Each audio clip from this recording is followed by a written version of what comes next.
Chapter 8.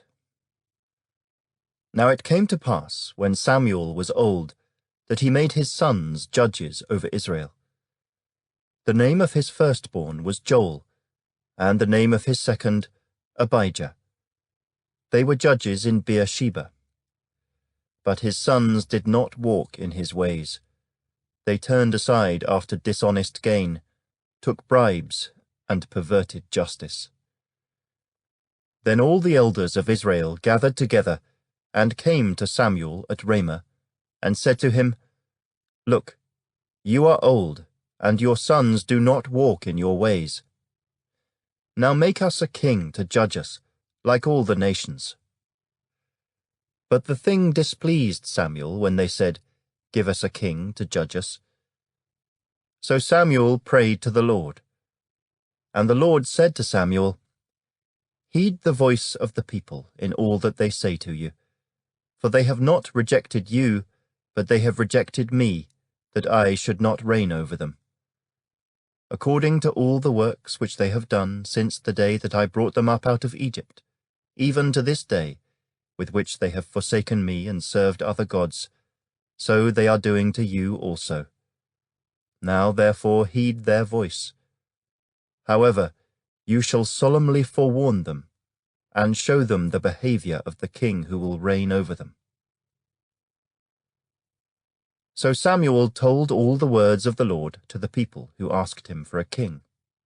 And he said, This will be the behavior of the king who will reign over you.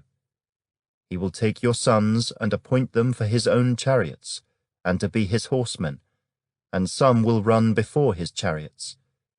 He will appoint captains over his thousands, and captains over his 50s, will set some to plough his ground and reap his harvest, and some to make his weapons of war and equipment for his chariots. He will take your daughters to be perfumers, cooks, and bakers, and he will take the best of your fields, your vineyards, and your olive groves, and give them to his servants. He will take 1/10 of your grain and your vintage, and give it to his officers and servants.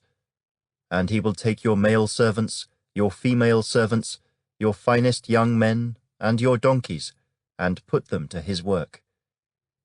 He will take 1/10 of your sheep, and you will be his servants. And you will cry out in that day because of your king whom you have chosen for yourselves, and the Lord will not hear you in that day. Nevertheless, the people refused to obey the voice of Samuel, and they said, No, but we will have a king over us, that we also may be like all the nations, and that our king may judge us and go out before us and fight our battles.